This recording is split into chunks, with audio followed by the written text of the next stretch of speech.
Ipinakita ng mga tao ang Antikristo bilang isang lalaki na magpapakita sa hinaharap sa maraming tao. Darating ang Antikristo sa entablado ng mundo at magwawagi sa mundo para sa kanyang sarili. Ngunit ito ay hindi ayon sa itinuturo ng Biblia. Ayon sa Biblia, sa maraming bahagi ng kasulatan, ang mundo ay nauuna ng hinanda para sa kanyang pagdating. Ang mundo ay nauuna ng inihahanda para sa kanyang pag-akyat sa kapangyarihan.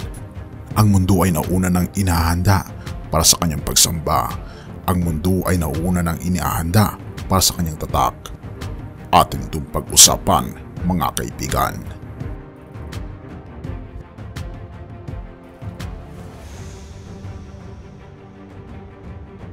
Unang 1:4 verse 3. At ang bawat espiritu na hindi itinatangging si Jesucristo ay nagkaroon ng katawan ay hindi mula sa Diyos, at ito'y tanda ng espiritu ng Antikristo na ayon sa iyong narinig na darating at ngayon pa man ay nasa mundo na. Pangalawang Tesalonica 2:7. Para sa ang hiwaga ng kasamaan ay simula ng umiral, at tanging ang napipigil ay pipigilin hanggang ito'y alisin. Ang hiwaga ng kasamaan na balang araw ay magiging dahilan ng pagdating ng Antikristo ay umiiral na sa mundo. Ngunit ito'y itinututok at pinipigil sa kasalukuyan upang hindi maging mas masama kaysa sa kanyang maaari. Ngunit magiging ganito na lamang ito kapag tinanggal na ang nagpipigil.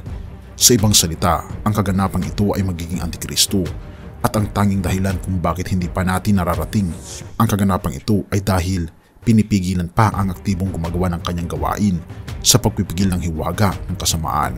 Subalit nakita ko na ang mundo ay lubos na nagbabago sa nakaraang 20 years. Para bang unti-unti nang tinatanggal ang pagpipigil.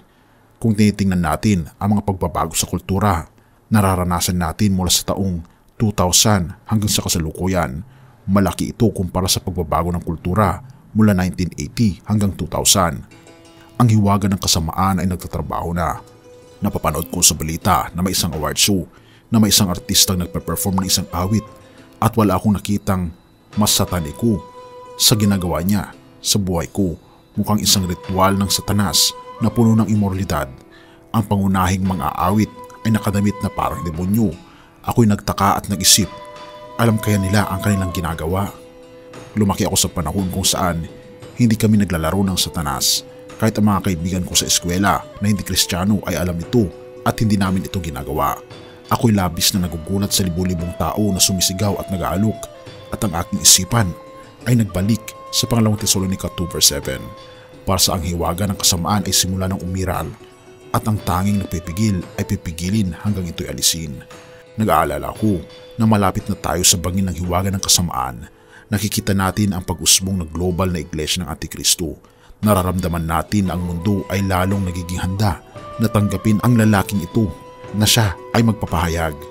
Sa Apokalipsis 13:16-18, ito ay nagpapakita na lahat ng maliit man o malaki, mayaman man o mahirap, malaya man o bilanggo, ay kinakailangang tanggapin ang tatak sa kanilang kanang kamay o noo upang makabili o makapagbenta. Kaya't ito ay pagpili, at ito ay isang paraan para makabili o makabenta. Ngunit paano ito magiging posible? Isa sa mga dahilan ay ang panlilinlang ng maling propeta ng Antikristo.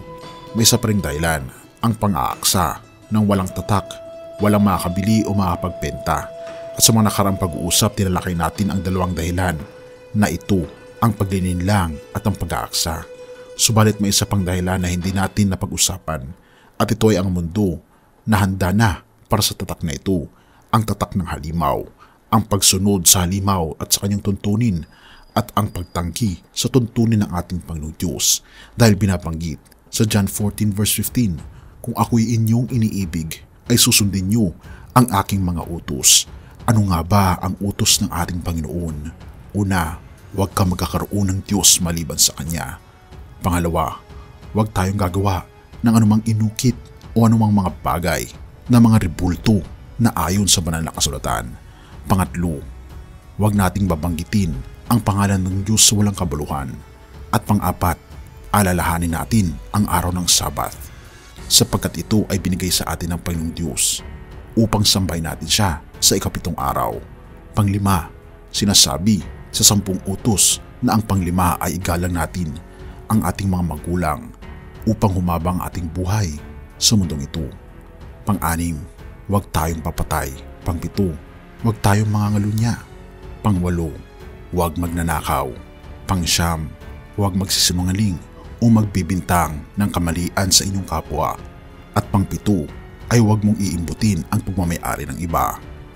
Ngayon, nais kong itanong sa inyo, kung ang mundo ay kayang kalimutan ang salita ng ating Panginoong Diyos para sundin si Satanas, ano ang nagpapantay sa inyo na ito ay pakikinggan at magbingi-bingihan sa salita ng ating Panginoong Diyos? Kaibigan, ang tatak ng hayop ay parating.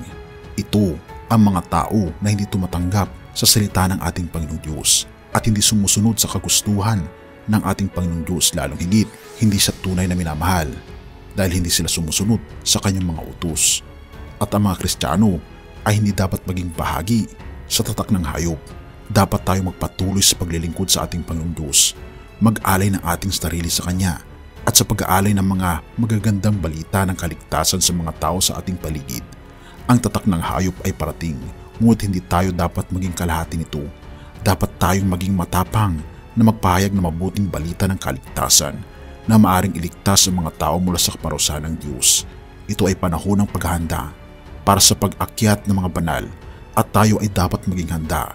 Hindi tayo dapat sumunod sa kasalukuyang takbo ng mundo, kundi dapat nating pangalagaan ang ating mga kaluluwa at magpatuloy sa pag-aalay sa ating Panginoong Hesus. Ang tatak ng hayop ay parating at ang mga tao ay nag-aalay ng kanilang mga sarili para rito. Subalit ang mga Kristiyano ay hindi dapat maging bahagi nito. Dapat tayo magpatuloy sa paglilingkod sa ating Panginoong Diyos.